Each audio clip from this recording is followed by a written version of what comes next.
Good morning student.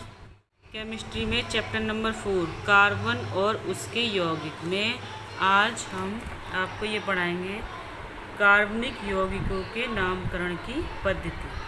ठीक है, तो कार्बनिक यौगिकों के नामकरण की दो पद्धतियाँ होती हैं। पहली तो होती है साधारण पद्धति। साधारण पद्धति में क्या होता है, इसमें कार्बनिक यौगिकों के नाम उनकी खोज के इतिहास, बनाने की विधि या गुण धर्मों के आधार पर रखे जाते हैं। ये पद्धति सुव्यवस्थित नहीं होती है। ठीक है, या तो बनाने की विधि के अनुसार उनका नाम रख दिया जाता था, या उनकी खोज के आधार पर कि किसने खोज करी उस वैज्ञानिक के नाम के आधार पर कार्बनिक यौगिकों का नाम रख दिया जाता था, या उनके गुणों के आधार पर। लेकिन ये एक सिस्टमेटिक ढंग नहीं था कार्बनिक यौगिकों के नामकरण का। ठीक है, तो इसलिए एक दूसरी पद्धति की खोज हुई जिसको नाम दिया गया IUPAC पद्धति। ये एक सुव्यवस्थित पद्धति है और कुछ नियमों पर आधारित होती है। सन 1958 में international union of pure and applied chemistry ने कार्बनिक यौगिकों के नामकरण की एक क्रमबद्ध पद्धति प्रस्तुत की। इसे हम कहते हैं IUPAC सिस्टम, या हम इसे मॉडर्न सिस्टम कहते हैं। आजकल यही पद्धति अपनाई जाती है। कार्बनिक यौगिकों के इस पद्धति के अनुसार लिखे गए नाम IUPAC नेम्स कहलाते हैं। क्योंकि कार्बन के इतने ज़्यादा मात्रा में यौगिक हो गए थे कि उनका नामकरण करना कठिन हो रहा था, तो इसलिए इस पद्धति की आवश्यकता में पड़ी। IUPAC international union of pure and applied chemistry, ये इसकी फुल फॉर्म आपको याद होना बहुत ज़रूरी है। ठीक है, तो ये नाम कैसे लिखे जाते हैं, तो इसके लिए सबसे पहले हम जैसे गिनती सीखते हैं, तो ये केमिस्ट्री में इसकी गिनती है। ठीक है, यहाँ मैंने 8 तक लिखी है। आपके सिलेबस में 8 से ज़्यादा नहीं आएगा। ठीक है, तो आप 8 तक लर्न करेंगे बस। तो अगर 1 है, कार्बन की संख्या 1 है, ठीक है, तो हम वहाँ पर मैथ लगाएंगे। कार्बन की संख्या 2 है तो एथ लगाएंगे। 3 पे प्रोप, 4 पे ब्यूट, 5 पे पेंट, 6 पे हेक्स, 7 पे हेप्ट, 8 पे ऑक्ट। ठीक है, meth, eth, prop, but, pent, hex, hept, oct. ठीक है, तो इस तरीके से आपको केवल 8 तक ही लर्न करना है अभी, और जब आगे आप क्लास में जाएंगे तो और आपको मिलेंगी, इससे आगे की मिलेंगी। ठीक है, अभी आपको इतना ही करना है। ठीक है, तो इसके लिए सबसे पहले हम ये देखते हैं, यहाँ पे लिखा है, ये देखिए IUPAC नाम लिखने की विधि, किस तरीके से हम इसको लिखते हैं। तो सर्वप्रथम हम क्या करते हैं, सर्वप्रथम दिए गए यौगिक में कार्बन परमाणुओं की सबसे लंबी श्रृंखला को चुन लेते हैं। इसके बाद इस श्रृंखला में उपस्थित कार्बन परमाणुओं की संख्या के संगत एल्केन का नाम लिख देते हैं। ठीक है, इसका एक्सप्लेनेशन आगे है। ये देखिए, इसमें क्या करेंगे, ये चीज़ समझनी बहुत ज़रूरी, क्योंकि ये इसका बेस है। मान लीजिए ये एग्जाम्पल है, ये कोई कार्बनिक यौगिक है, देखने में बहुत लंबा चौड़ा है।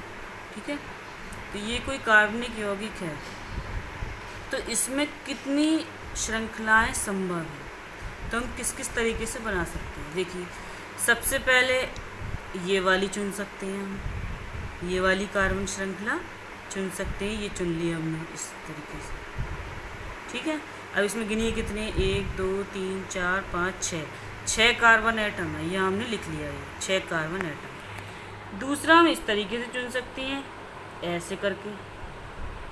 ठीक है, ये देखिए इस तरीके से, इसमें कितने, 1 2 3 4 5 6 7 कार्बन एटम। तीसरा हम इस तरीके से चुन सकते हैं, इस साइड पे। ठीक है, इसमें कितने हुआ, 1 2 3 4। और कोई कॉम्बिनेशन बन सकता है इसमें चुनने का, हमने ये वाला भी ले लिया, ये वाला भी ले लिया, ये वाला भी ले लिया।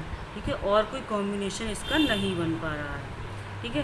तो अब इसके जो रूल के अनुसार क्या है, सर्वप्रथम दिए गए यौगिक में कार्बन परमाणु की सबसे लंबी श्रृंखला को चुन लेते हैं। इसके बाद इस श्रृंखला में उपस्थित कार्बन परमाणुओं की संख्या के संगत एल्केन का नाम दे देते हैं। वो तो बात की बात है, पहले तो चुनाव हम करेंगे कौन सी कार्बन श्रृंखला का हमें चुनाव करना है। तो सबसे ज़्यादा कार्बन एटम किसमें, इस वाले, ठीक है, इसमें 7 कार्बन एटम्स हैं। तो हम ये वाली कार्बन श्रृंखला चुनें, ठीक है। ये वाली आपकी करेक्ट है, ये भी गलत है, ये भी गलत है। ओके।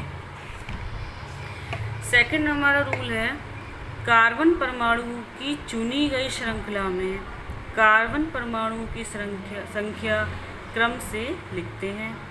संख्याओं का क्रम उस सिरे से आरंभ करते हैं जो पार्श्व श्रृंखला या क्रियात्मक समूह को कैरी करने वाले कार्बन परमाणु को निम्नतम संख्या दे, ठीक है। अब आप पहले ये समझना पड़ेगा कि ये पार्श्व श्रृंखला क्या होती है। पार्श्व श्रृंखला क्या होती है, जो साइड में लगी हुई होती है, ठीक है। जैसे ये साइड में लगी हुई है, इस साइड में जो लगी हुई होती है वो पार्श्व श्रृंखला कहलाती है, ठीक है। या इसकी जगह पे कोई भी फंक्शनल ग्रुप भी लगा सकते हैं, चाहे वो अल्कोहल हो, चाहे वो एसिड हो, ठीक है। तो कोई भी हम इसमें ग्रुप भी लगा सकते हैं, उसे हम ग्रुप को क्या कहेंगे, क्रियात्मक समूह कहेंगे, ठीक है। तो पार्श्व श्रृंखला या क्रियात्मक समूह को कैरी करने वाले कार्बन परमाणु को हम कौन सी संख्या देंगे, निम्नतम संख्या, ठीक है। अब देखिए, जैसे कि इसी एग्जाम्पल में देखिए, हमने ये श्रृंखला तो चुन ली, अब इसमें हम नंबरिंग करेंगे। नंबरिंग हम किधर से करेंगे, देखिए अब इसमें ये हमने चुनी, तो बचा क्या, ये बचा, ठीक है। ये क्या है, ये होता है एल्केन, ठीक है। ये एल्केन होता है, अभी पढ़ाया जाएगा ये आपको, ये सब चीज़ें क्या होती है। ये एल्केन है, तो एल्काइल ग्रुप यहाँ पे लगा हुआ है, तो ये ग्रुप जो है वो इधर से ज़्यादा पास है या फिर इधर से ज़्यादा पास है, ठीक है। तो जो निकटतम पड़ेगा वो वाली श्रृंखला का हम चुनाव करेंगे। देखिए इसमें 7 कार्बन परमाणु की श्रृंखला सबसे लंबी होती है, अतः संगत एल्केन का नाम हो जाएगा हेप्टेन। ये 7 को हमने देखिए यहाँ पे 7 को क्या कहा है, हेप्ट, तो इसका संगत एल्केन हो गया हेप्टेन। ये भी अभी समझाया जाएगा नाम कैसे देते हैं, ठीक है। पहले तो हमें चुनाव करना है, नंबरिंग करनी है।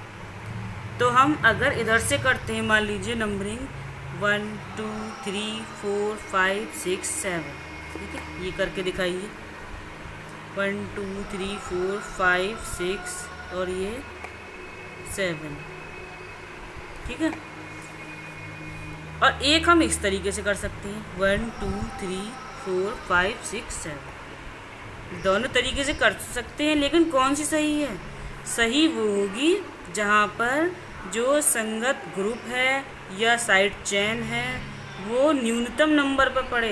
इधर से कितने पे पड़ रही है, 1 2 तीसरे नंबर पर पड़ रही है, यही तो एक्स्ट्रा बच रहा है हमारा ग्रुप, तो यहाँ से तीसरे नंबर पर पड़ रही है। और इधर से कौन से पे पड़ रही है, 5वें पे, 5वां, ये 5 यहाँ पे लिख दिया है, ये इधर से 5वें नंबर पर पड़ रही है, ठीक है। तो हमारा जो ये वाली जो नंबरिंग सिस्टम है, ये वाली सही होगी और ये वाली गलत होगी, ठीक है। तो हम नंबरिंग इधर से करेंगे 1 2 3 4 5 6 7। ये नाम कैसे देंगे ये बाद में बताएंगे हम आपको। एक इसका दूसरा एग्जाम्पल और है इसको समझाने का, जैसे ये है, इसमें 5 हैं, 1 2 3 4 5। अब यहाँ पर डबल बॉन्ड लगा हुआ है, ठीक है। डबल बॉन्ड भी क्या है, एक तरीके से ग्रुप ही है, फंक्शनल ग्रुप है, ठीक है। या ट्रिपल बॉन्ड हो सकता है, ठीक है। तो हम नंबरिंग किधर से करेंगे, एक तो तरीका ये हो सकता है इधर से कर लो 1 2 3 4 5, एक तरीका है 1 2 3 4 5, लेकिन जो ग्रुप है वो किधर से पास पड़ रहा है, ठीक है, इधर से 1 पे आ रहा है ये, और इधर से 4 पे आ रहा है। तो निम्नतम संख्या हमारी कौन सी है, 1, तो 1 पर ये ग्रुप आ रहा है, तो ये वाला सही है और ये वाला गलत है, ठीक है। तो इस तरीके से हम नंबरिंग करते हैं। तो आज के लिए बस इतना ही समझिए आप, ठीक है। नेक्स्ट बाद में आपको समझाया जाएगा।